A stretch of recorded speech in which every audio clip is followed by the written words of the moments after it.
Hello guys, thank you so much for joining us again. I'm sitting today with Nikki Cocroft, Global Chief Marketing and Technology Officer at Virgin Active, and I'm super excited to be chatting to you today. Nikki, thank you so much for agreeing to join us.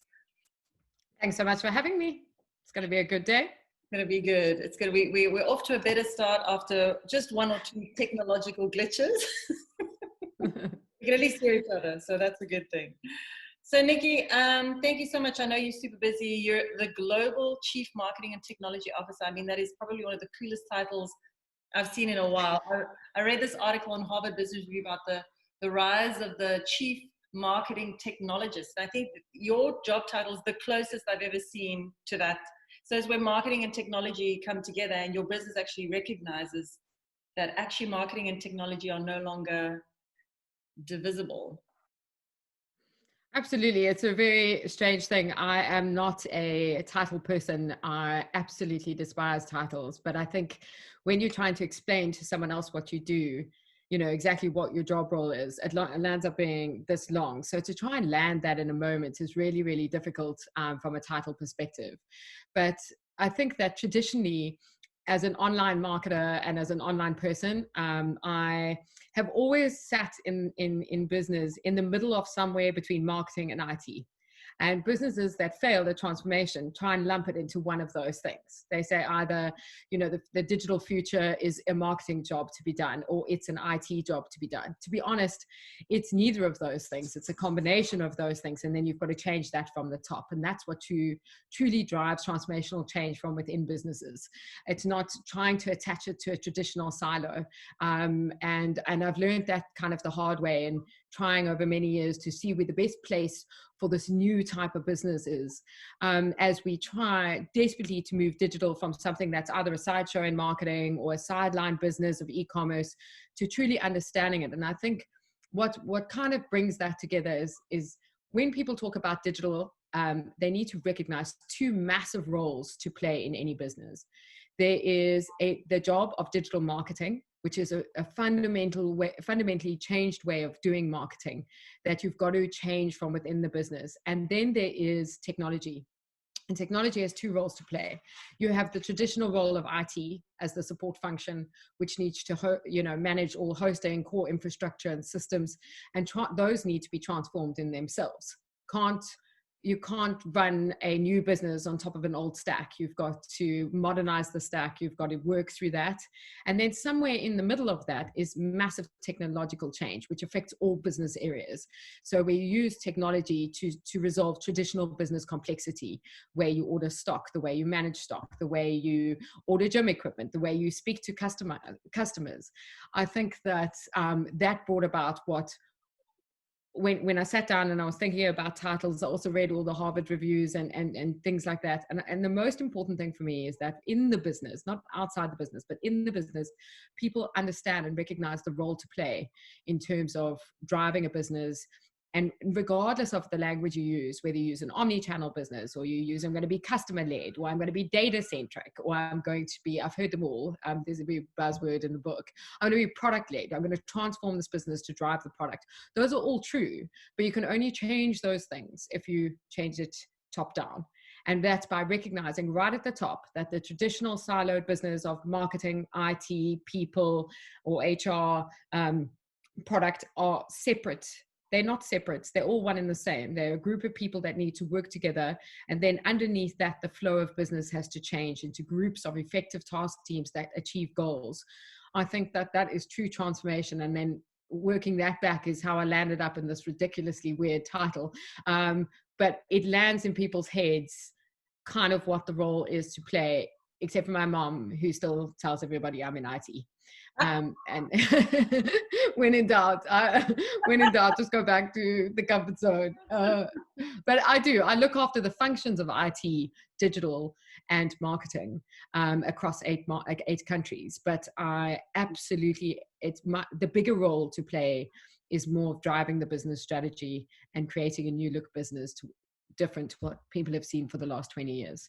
And that's really my role. That's huge. But so what really stands out for me is, you know, what you're talking about is, and I like that you said it must come from the top, because it doesn't help that you're sitting here and you've got this great vision for like a whole, you know, re-architected way of doing business, and nobody's supporting you. You're not supported from the top and you're not supported from the bottom. You're really just like on your own little evangelical mission going nowhere.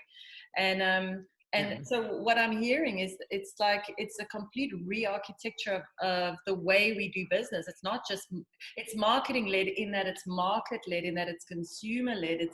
But it's the entire, the way businesses are built needs to change.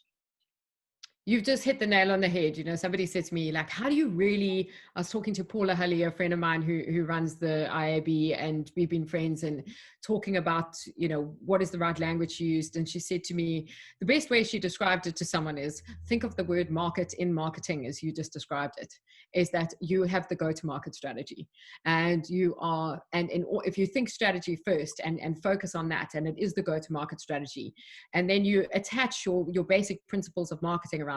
I'm a big Kotler fan. If you go back to Kotler's definition of marketing and rethink about everything that you do from your product, how do you position that product? How do you promote it? What is our strategy, our structure? Because I've seen failure and failed myself when I try to change something by putting lipstick on it and changing a process here or there. And yes, businesses do get slightly better at it, or they put in a digital marketer, or they do the one thing, you know, in IT, they say, okay, IT is going to build our website. And I'm like, are you mad? Would you have IT building your store? If you were a retailer that was front and center, you wouldn't have them design your storefront and choose your product and lay it out. We attach, you know, smart thinking. Sure, they can create the planogram and the technology that helps you do it better, but your front and center people have to be, your go-to-market people are the ones who decide what do your storefronts look like, whether that's web, social, physical store, whether it's a club, as in the case of Virgin Active, whether it's a digital first business, even the pure play. Amazon didn't take their techies in the back room and say, okay, well, now can you go build a physical store in the shops? I mean, that would have been a disaster. So why we think that would work the other way around is not an approach. And as I say, I know that now 20 years in. It's taken me 20 years to learn that true transformation happens from, firstly, a mindset, a change in strategy, and then working the parts back from that strategy and saying, what are the best group of people to enable this new look business? And how do we combine those people? How do we help them work together and create new teams that don't look like what you've seen? And there's wonderful skill and combinations of people that they didn't know that their skill was going to be utilized for that, like UX people designing in-store walkthroughs. I changed that at Woolworths, where UX people we're obsessed about how we structure websites. I'm a UX person and I obsess about experience. But then when we got into the stores, it was like, oh, well, just there's a drawing and a blueprint and just do it the same way. So you start using UX people to design physical experiences because they think about it through data. And it's just about we already all have the skills. It's just about bundling them and utilizing them in the right way. I don't think, and it works the other way too. I don't think that people who have done traditional marketing do not have a role to play in the future world. Yes. It's just about changing the way they see the strategy and how they input into a task team or a growth team or whichever language, is this week's language. But what I sense, I don't know if this is true, that most companies are not anywhere closely, remotely, even near to what you've just described, this utopia. And I feel like you are literally the edge of the sphere, but not the edge of the sphere, the tip of the spear, like the front, and the whole rest of the, all the other marketing managers listening to this are like, I work for a bank. We have ancient legacy systems. We've got hierarchies. We've got, red tape for days. And I'm just this tiny little cog here trying to effect change. And so what is your advice to them? Quit your job. No, I don't mind. I mean, I worked for a big corporate and I was the online person and I upset IT and marketing and the directors because, oh my word, like who is this person telling us we have to change our business?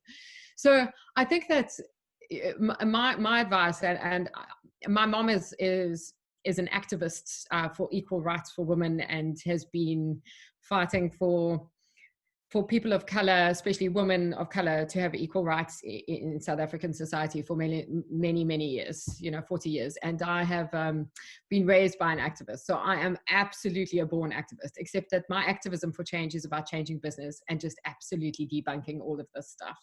So if you think that there's too much red tape, it's because you're abiding by the rules. I'm not a rule follower. I'm a gold star person. I want the gold star. I'm going to change it, and I'm going to fight my way through it until I get that way. And there are days, don't get me wrong, my husband will definitely share with you, I come home and I'm like, I've lost today. I am not winning. I just keep running into brick walls, and then I go have a good sleep, I go for a good run, and then I get back up and I go again. But if you don't act, that's how activism works. If you just kind of moan about it and sit back and say there's so much red tape. I mean, corporate world of Prime Media, corporate world of Woolworths is really, really tricky. And so many people have said to me, you cannot fight the system. You just become part of the system, otherwise you leave. And I was like, I am not that player. And you get knocked down all the time. And that is all the time. People will say to you, why are you trying to change a business that's truly successful? Red tape is part of how we do things. Yeah. And I'm like, great, that's where businesses go to die. Let's be the CA finance-led business for the rest of time. And then, that's where it ends. Yeah. And so I'll see you Kodak in 10 years and where your business is. So I think that there are people who, you've just got to have a bit of fight in you. And again, you're not everybody's favorite. I'm not everyone's cup of tea. Yeah. One of my mentors, my most precious mentor, who was the CEO of Woolworths for many years and remains in the business, Ian Moore, says to me, you do not know how to play politics. And I was like, I'm not a politician. It's not my job. Yeah. I'm a change agent. Yeah. I represent change. And that is really important. And being the change agent is the toughest job. But how do you do that? Because I've also been in a similar position where, I'm also not political. I'm here to do great work. And then all these people come for you. They come for you because you shine too brightly. You look too pretty. You're too smart. You're too driven. And you're too female. You're too female, and you're beating all these drums that are upsetting people, and you should just know your place. I was once told by somebody, why do you accept every promotion you get given? You should turn them down. You should have the lack of confidence to turn them down. He was actually offended that I had the confidence to accept every promotion. I was like, just weirdness. So, but how do you bring people with you? Because that's what I've learned, is that sometimes as a change maker, you forge ahead and you leave your entire team behind you, and you're this lonely, I don't know, samurai on the battlefield, and you don't have an army. So how do you bring people with you, and how do you play that political game where you still, I don't know, you keep allies and you build key allies? I don't know. Because I'm not political, I'm crap at. That's why I'm an entrepreneur. I cannot do corporate. Well, you're like my husband, who is just he's a serial entrepreneur. He thinks I'm mad. He doesn't know why I do this. He sold his business, a big digital marketing business called Quirk, a few years ago, to one of the big agencies. He lasted about a month. He was like, no, everyone's telling me what to do. I don't understand. We're fighting in board meetings about nothing. I was like, well, welcome to corporate. No, look, there's no easy route. And I think if you're chasing the easy route, that's really difficult. But I think that the change that we're making today is going to set the future. I'm basically laying the path for my children to walk into an easier environment that's changed, where women are recognized much more than men. There is no pay gap. They are driving the strategy. I think in most businesses, the women are the doers, because we can multitask, we can execute, we're focused on execution, we're passionate about execution. I think we're all naturally a little A-type, where perfectionism is our biggest challenge, is how do I get this thing done but accept that it's not going to be 100% every time. So understanding failure and agility and be able to pivot from mistakes is much harder for us, because we don't like failure as women. We think every failure is like doom and gloom and life is over. And I'm speaking generally, and I am that person. I'm a perfectionist. I want everything to be 100% perfect. So I've had a lot of lessons, and COVID has definitely driven that in me, to say, just get it all done. And if it's 80% good, that's fine. And if you get it wrong, that is also fine. You've just got to figure out how to pivot and get out of that really quickly. But I think on the taking your teams with you, I don't have a golden nugget here. I am who I am, and that's the leader I am. I'm a fearless leader, and I live in a black and white world. I'm a coder. I studied programming, and my life operates like that. I have very little gray. And all my mentors over the years have said, sometimes life is gray, Nikki. And I'm like, well, yeah, try that thing. No, it's not for me.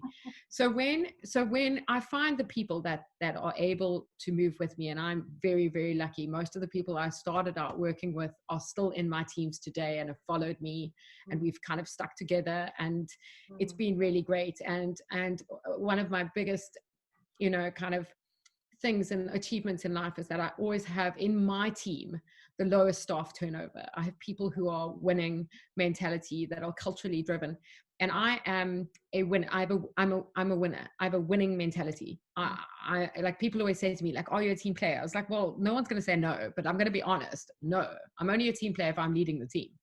Otherwise I'm not. I mean, it just is what it is. And I think that forgiving oneself for being the way you are, and if, generally speaking, when a woman says that, everyone's like, yeah.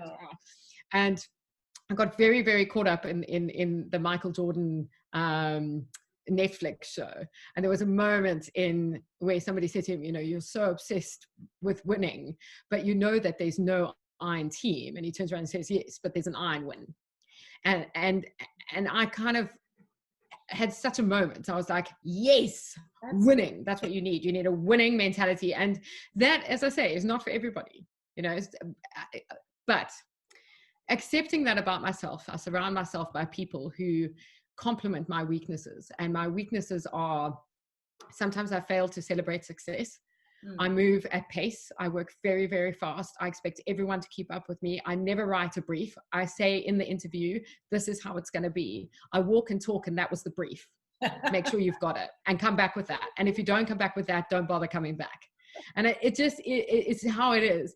But I always find a person, or bring in a person who basically is the opposite of me, and who's very green. If you do any of the insights training, I'm red through the roof. The other colors don't even show up on that chart thing. But I complemented that with green, so that if somebody does want to, really, really is struggling, and it needs more structure and needs more, I hate the word micromanagement. No one wants to be micromanagement, but some people enjoy structured management style. Then I have that person in place that they can depend on. People always ask me, what is your management style? I was like, no, I don't manage. You just sat here and said you could do the job. If you can do the job, go do the job. I'm not going to manage you. I'm a terrible manager.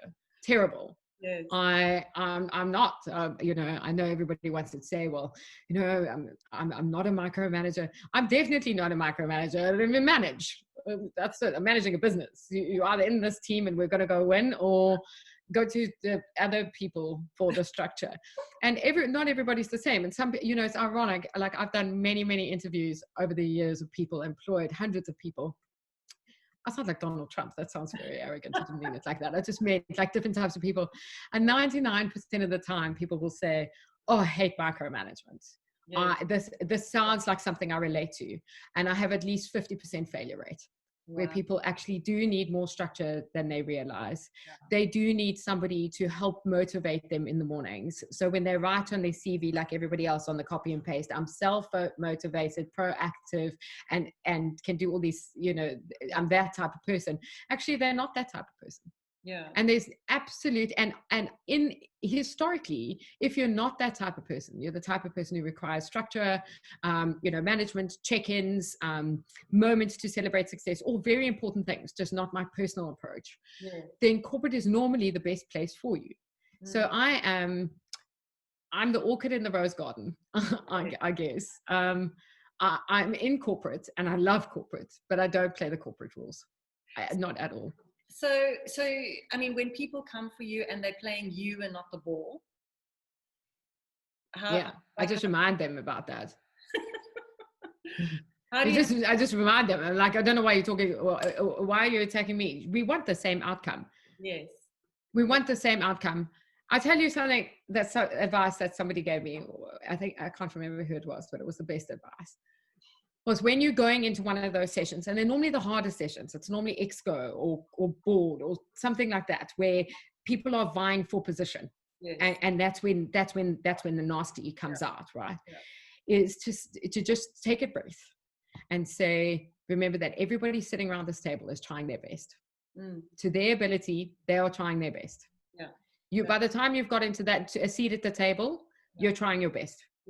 And at this stage of the game, sure, there might be it's somebody else projecting their weakness onto you if they start attacking you and not the game. You just have to swivel it back and say, let's be outcomes focused. What are our objectives? Okay, we want to increase Ansell revenue by 15%. We want to grow sales by X. Does it matter that if it comes from online or if it comes from the physical? It doesn't matter. No, we just know that that's what the goal is, right? How do we work together to achieve that?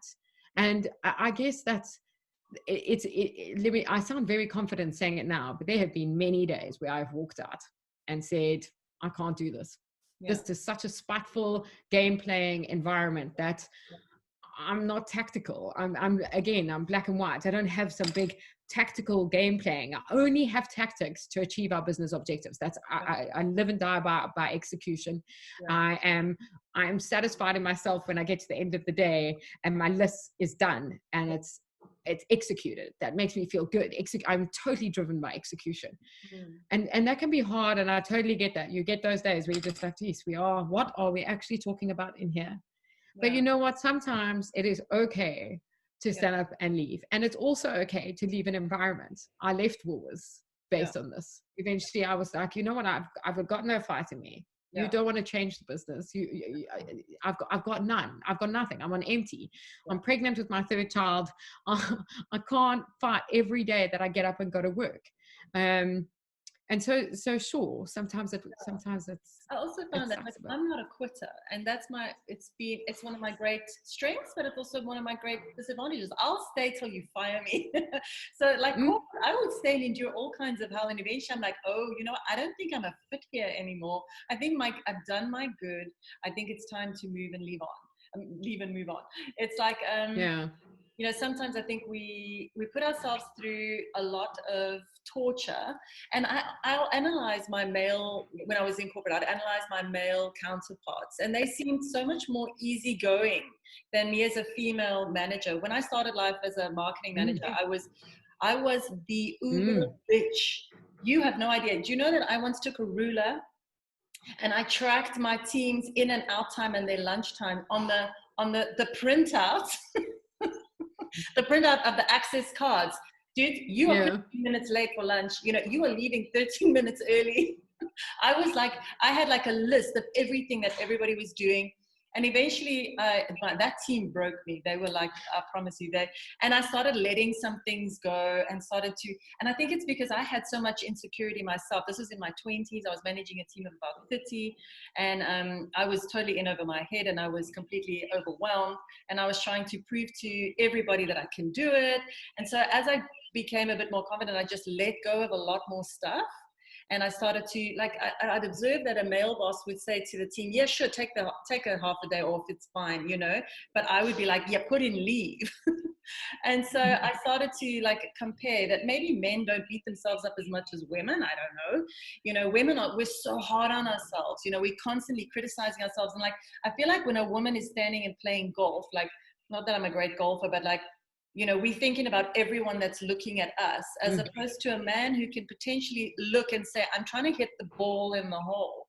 And maybe I can sense that, and I don't know if it's just age and time that's helped you to grow into I'm hitting the ball in the hole. That is what I'm here for. It's not about people looking at my ass and thinking, but so maybe there's a bit of that. But how do you find, because I used to feel insecure that I was a female. And I've had like one of my mentors as an entrepreneur, one of my mentors said to me, he's never met an agency, a successful ad agency that's run by a woman. I mean, he completely cracked my faith and confidence in myself. Eventually, I fired him and I fired all my mentors, and I was like, just like, F everything. I'm just going to go on my gut. And my business started doing better. So somebody once said to me, like, do you ever feel, your femaleness is a deterrent? And I've stopped being aware of that. And I like what you said, I'm not for everybody. And I completely get that. You're not for everybody.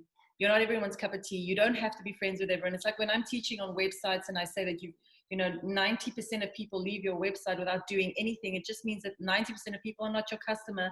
And in the same way as a person, maybe there's 4 to 6% of people that buy into you and love you and support you. And those are the ones that you need to draw closer. So I'm putting a lot of things out there, but one of the things I wanted to ask you is, do you keep your bosses close? Like, is that, because that's something I neglected to do as a marketing manager growing up in the ranks, is I would think I'm on my own. Childhood psychosis coming in. I'm on my own. I have to do this by myself. There's nobody to help me. And so I wouldn't lean enough on my my seniors who are there supposed to support me. And I think that's something that, as a female in business and as a leader, is that something that you have consciously or unconsciously been aware of doing? Okay, I'm going to go back on a few of the things that you said there, which are just really great. So first of all, acknowledging that it's not for you, and being brave enough to say, I'm done here, I'm going to go and start my own business, is just cheers to you.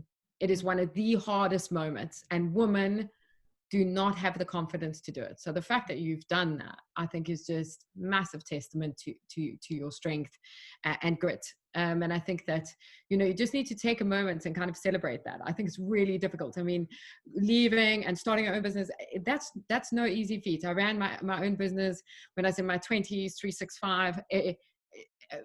I don't know. I think I spent more time crying. I couldn't get myself together. I was like, oh my goodness, like this is so hard. Sleeping at work and just... So I just want to celebrate that moment. I think that people do not understand, especially women, and I'll relate that to why women more than men in a minute. But women suffer terribly from failure, failing. We just don't know how to fail.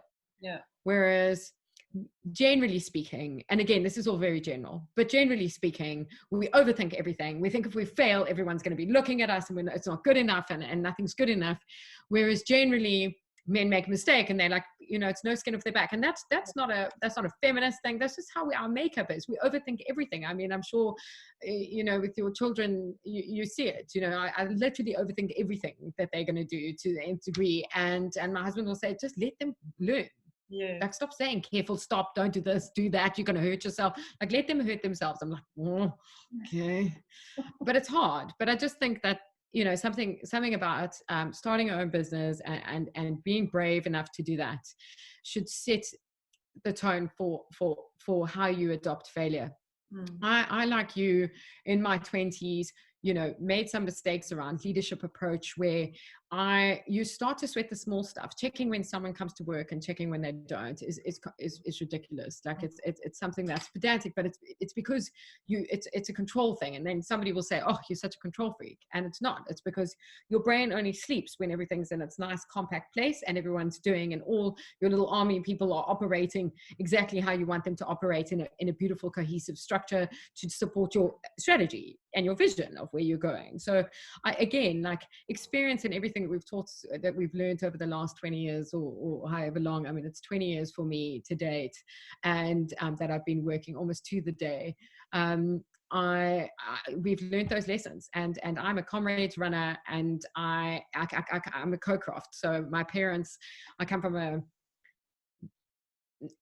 relatively poor, I hate saying that because if my parents were listening, they'd be upset by that. But I come from Benoni and my parents are from Boksburg, and my dad has these sayings, and he was always worried about, you know, once you get exposed to earning money and whatever, that you'd forget those things. But I think that you must never forget them. One is, don't sweat the small stuff. Like, don't sweat the small stuff. Worrying when someone comes to work. Like, people always say to me, what are the working hours? I'm like, I don't know. How many hours do you need to do your job? I couldn't care if you work on the moon, wherever. I don't care. Wherever you work, as long as you're productive and you're serving people, being our customers, I don't care. I don't care if that you can do all of that in 3 hours a day, or if you can do that if you need 18 hours a day. I do not care, and please don't tell me. And then people will still, my team, my wonderful team will still be like, just letting you know, I'm working from home today. I'm like, don't let me know. I don't want to know. But tell someone else. I don't have time to worry about that. Like, just do whatever you're going to do.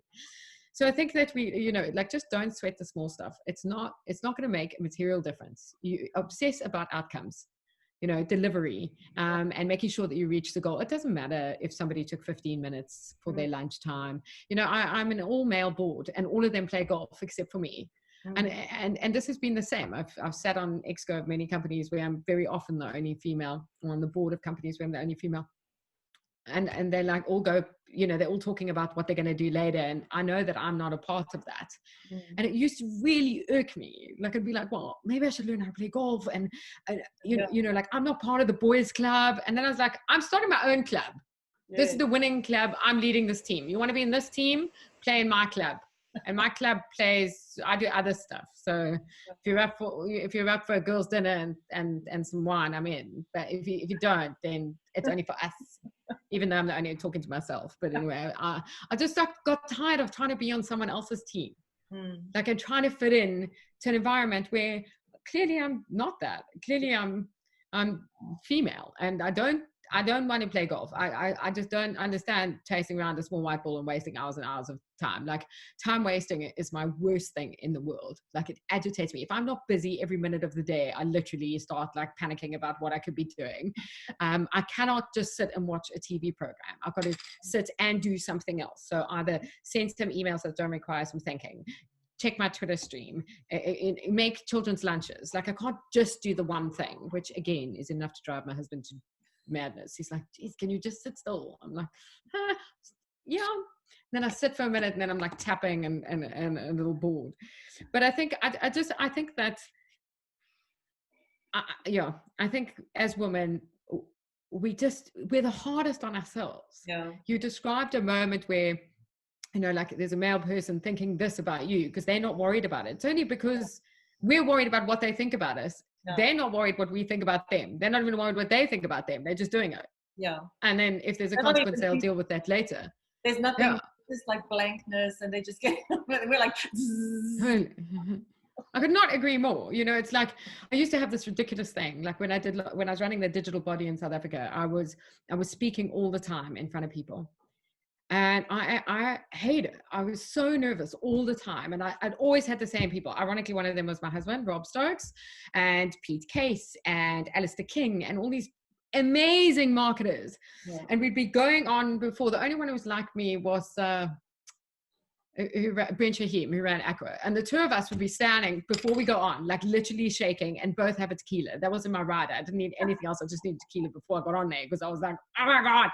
But the intimidation, and I'd sit in between them, always in like some weird chair that's uncomfortable, where I'm like the awkward token woman stuck in the middle. And they were so confident. Just talking, like, and I was like, so eventually I wrote into like my rider, or the thing, you know, pre-speaking, saying, I will not go before or after Rob Stokes or Rich Mulholland. Thanks. Because how do you follow that up? I mean, Rob, my husband is born for this shit. And I'm like, I've over prepared. Like, even today, I've got like 1 million notes that I've made, and I've over prepared. I've planned it weeks in advance, and I've been thinking about what I'm going to say. And Rob plans it 1 minute before he gets on. He does prepare, but it's last minute preparation. And then he stands up and he completely owns it. And then I've got to follow up, and I sound like a shouting headmistress. My mom is a headmistress as well. So I'm conscious that I sound like that. And I'd be like, the only thing lacking in this whole story is confidence. I've got more education, more experience, and I'm a mom.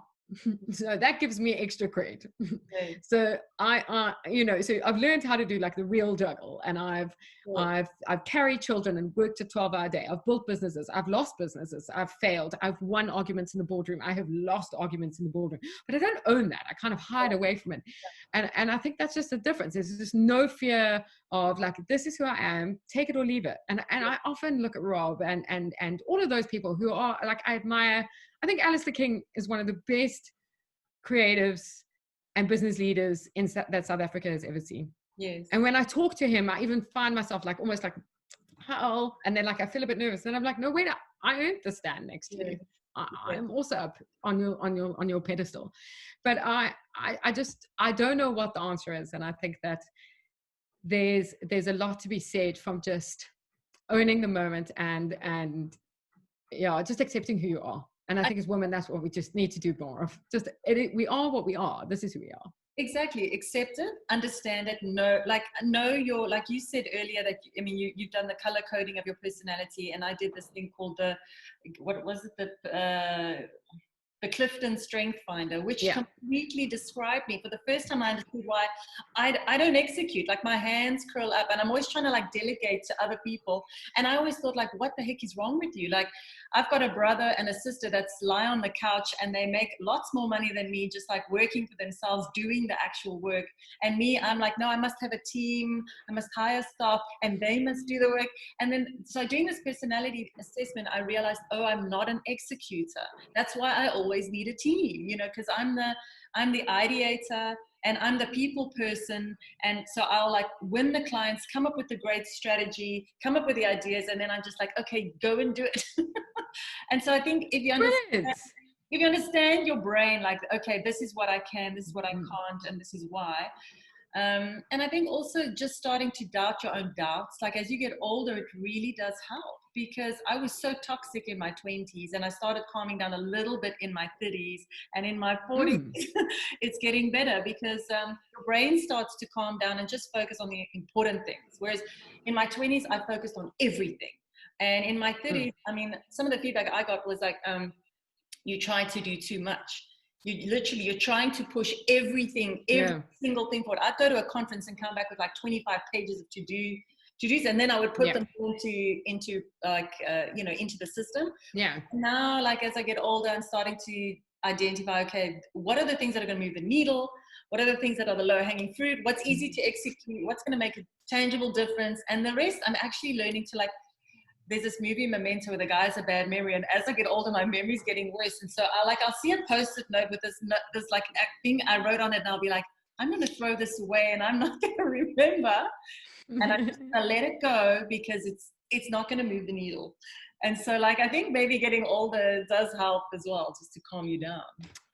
Totally. I've just turned 40, and I've never been so nervous in all my life. I mean, the whole night I didn't sleep, and I was like, oh my God, 40. Like, how did that happen? Like, where did that happen?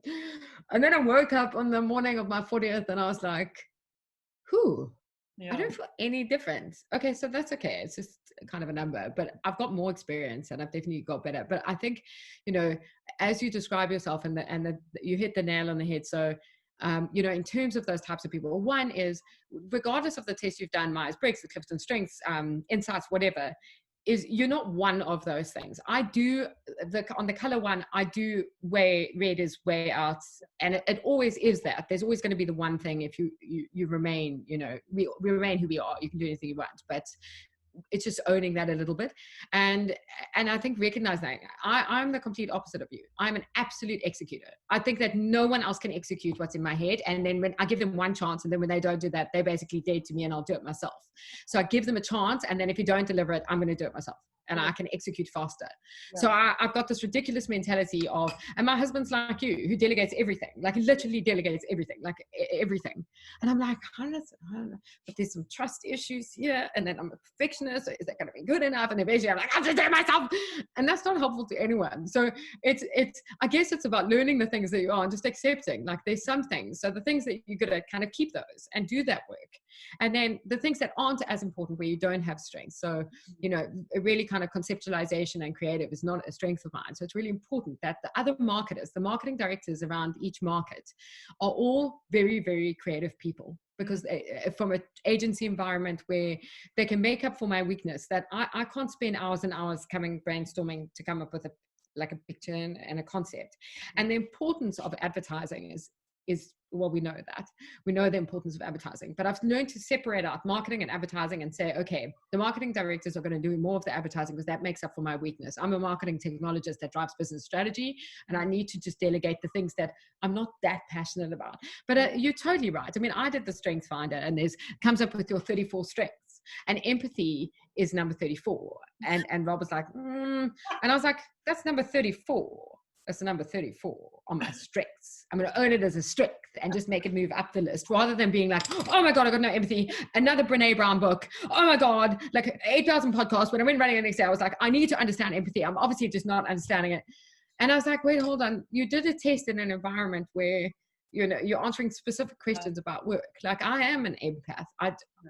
I just, when I'm in work mode and we're executing, I drop the sense of empathy, and that's something for me to work on. But it's your 34th strength. It's not your weakness. Yes. So that's the thing about Strengths Finder. Don't, when you get to the bottom of the list, be like, oh, I'm not that. Sure, you're a delegator of the things you don't like to do. Yes. When you're doing the thing you want to do, like write the strategy or create the vision, you're not delegating it because that's your passion. So I think that, so now I realize, I'm trying to delegate something that I should be doing.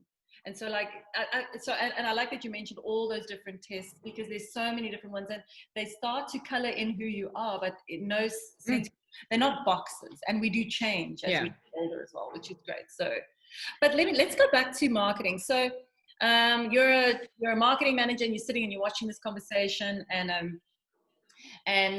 so you've always been strongly digital, and but what about all these traditional marketing managers out there? Is traditional marketing dead? How do they integrate it?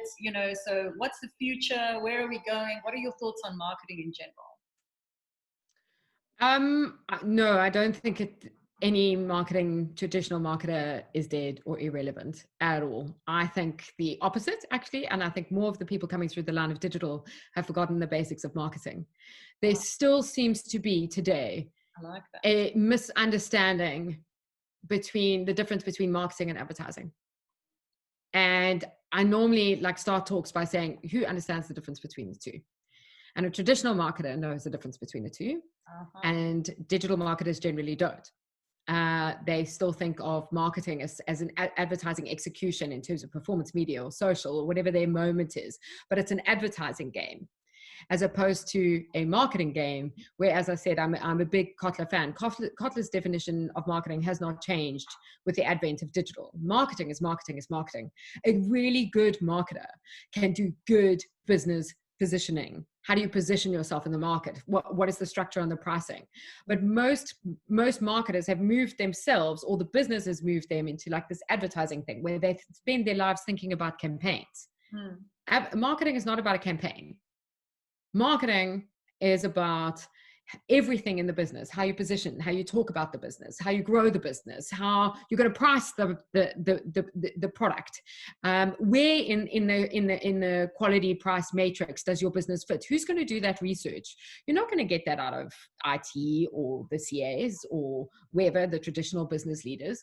I think the most successful businesses are run by marketers.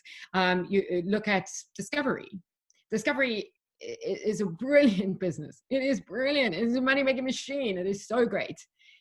But it's run by marketers. But when you walk into the building, there's all actuaries everywhere. Yes. These very, very smart people who I always wish I could be like. In my mind, I always wanted to be an actuary. I just was never clever enough. But they're there, but they surround the marketer. And the marketer is the CEO, not the marketer. Wow. Do you know what I mean? Not the CA. It's not finance. Finance-led businesses are not go-to-market businesses. You've just blown my mind. I actually feel like crying, because it's so insane that you just said that, because I've often thought, and I was even thinking of saying to my daughters, study CA. If you want to be a CEO, you've got to be a CA. And what you've just said has literally just blown my mind, that actually it's the marketer who should run the business and be supported by finance, but not be driven by them. Oh my God, that is amazing. And that sentence in itself is discombobulating an entire world, because people are like, no, wait, no. Where does it say CA, MBA on your CV? Yes. Like, you're confusing me. Why do you want to come run my business? You studied programming and some postgrad in marketing. What do you know?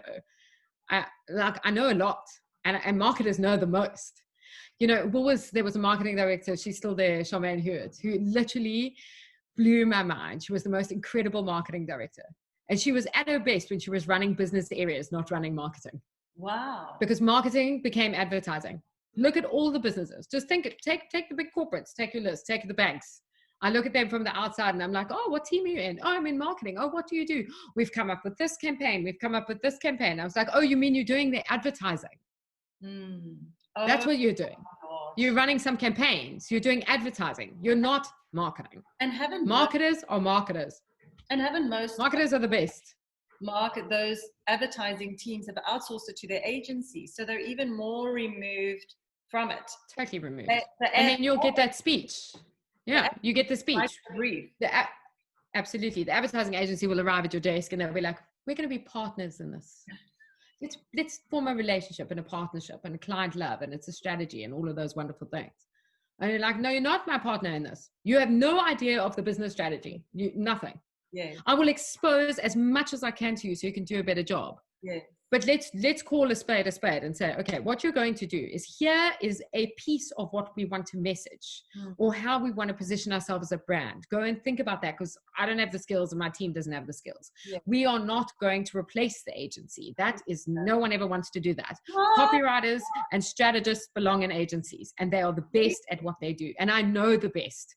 We are very, very lucky in South Africa. We have got top skill in agencies. Gavin Whitfield, Alistair King, James Barty, all of them. They are, exactly. There are so many, but do what you do. Don't do what the business is doing. Don't pretend to have a different relationship. Yes. Like, work together. Don't abdicate. So a marketer, you can work with an agency, but don't abdicate the entire responsibility to the agency. Like, if we're writing the brief, that means you haven't thought about it. So how will you know it's successful? Totally. Because you're not 2 points. You're setting the agency up for failure. So if I arrive at an agency briefing and I say, I don't really have a brief. This is what we're trying to do as a business. And I give them my whole business story and try and give them a full, like a business that's been around for 27 years context in 1 minute. I'm going to fail. Exactly. They're going to fail. And then we're going to shout at the agency, and then there's going to be some bleating about creative, and then there's going to be whatever. Then there's other people who don't know what they want and go to agencies, and the brief starts with, we need an award-winning campaign. And if anything can get my back up, it's that. I mean, hence the bookmarks.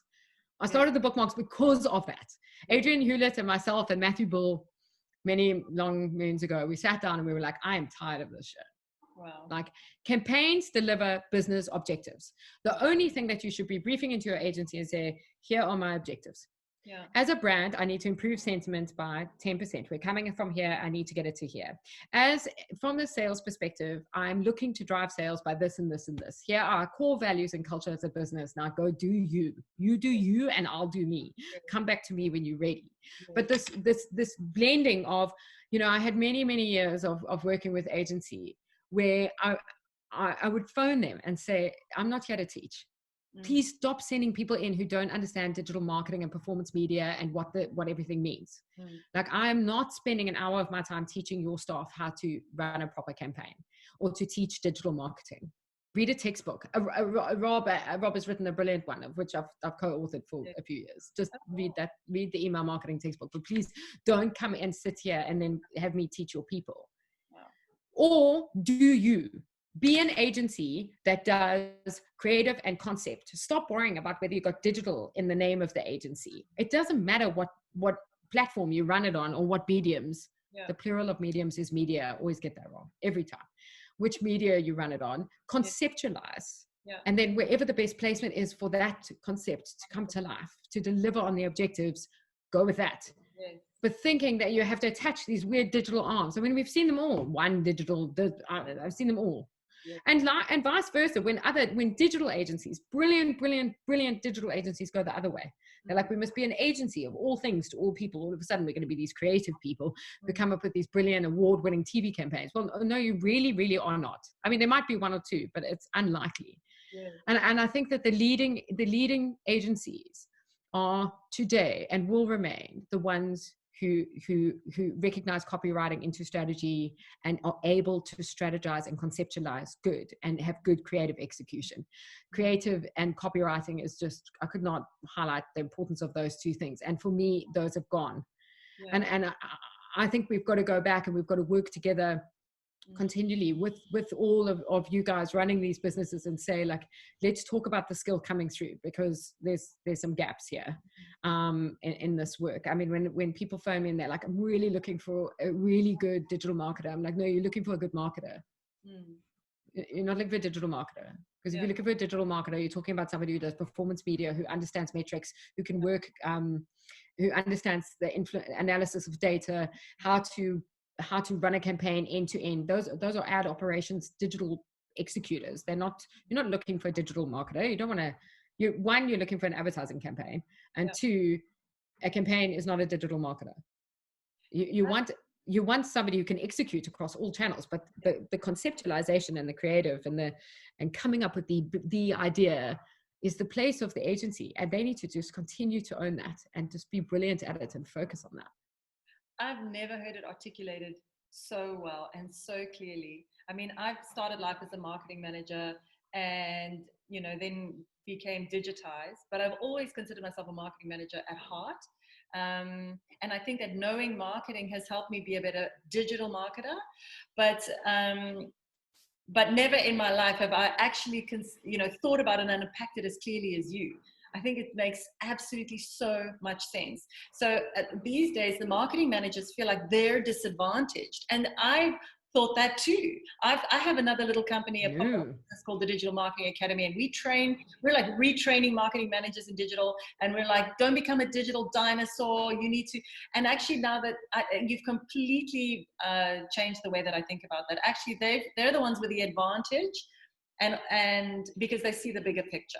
And so digital marketing is literally just one of the channels. And at least, so now digital. Totally. Yeah. Clearly. You've nailed it. And don't get me wrong, like, you learn and growing. I ran a school called Red and Yellow, which is an advertising school, digital, and entrenching digital into the education, into the curriculum, everything from when you start. So when you start studying marketing, instead of it being a post the fact add-on, you start studying marketing with digital as part of what you do. But digital is such a broad term, and that's why it freaks me out completely. When someone says to me they're a digital marketer, I'm like, what exactly do you mean? Like, what does that mean? Are you a UX person? Are you a UI person? Are you both of those things? Do you do conceptualization? Are you a developer? Like, are you performance media? Are you an ad ops person? Are you optimization? Are you a growth marketer? Like, what exactly does that mean? I don't know what that means when somebody says, oh, I'm a digital marketer. And I say, well, okay, what makes you a digital marketer? Yes. I'm a digital marketer, kind of. I'm not really, though. I understand technology, and I'm able to deliver a strategy using technology across multiple windows, whether that be an e-commerce storefront or a physical storefront. I'm able to do business with technology and execute an advertising campaign that includes digital media. Sure. But because I run a really bad Twitter stream, I don't know why anyone ever follows me. I'm so terrible. I never say anything.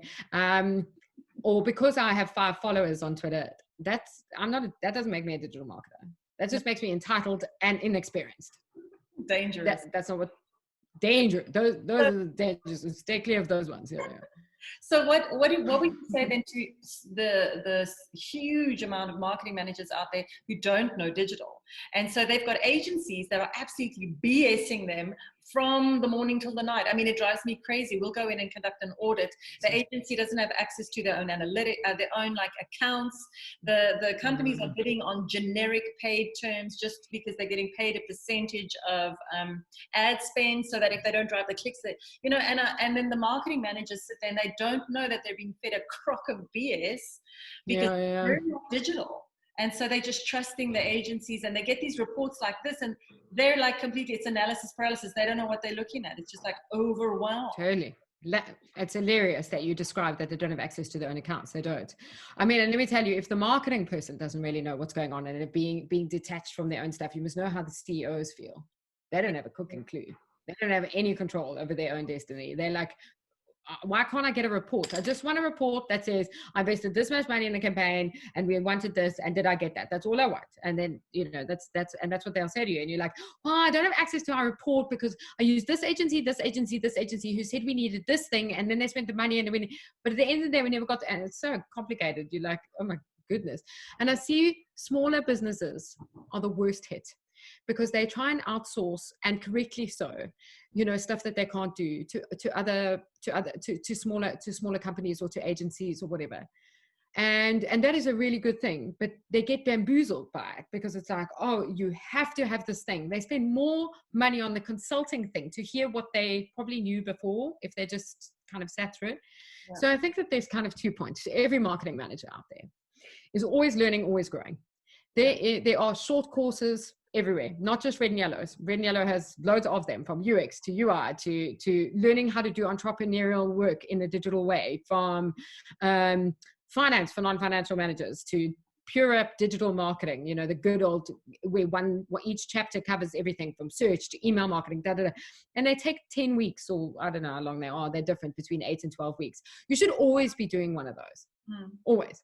Yeah. Like, why not? They're cheap as chips, and you know, always learning, always growing. Also, knowledge is power. So read.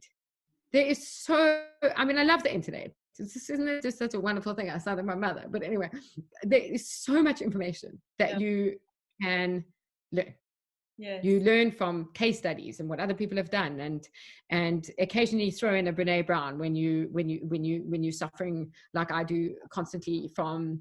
I hate being vulnerable. I'm literally like the worst person with vulnerability. As soon as I'm in a vulnerable position, I just back out and backtrack. Then I get into a corner and I start spitting like a snake. So I have to work really hard on those things, and so you've got to make time for that, sure. But I promise you right now, if I can juggle 4 children, a job that requires me to travel extensively, look after 8 different countries with very different cultures and local cultural nuance, and still find time to read and learn and accept that I've got to learn, anybody can do it. And because it's accessible, there's no cost to it. You know, your data costs should be, will land up being your most expensive thing, because you just need access to data costs, data, so that you can access this world of knowledge.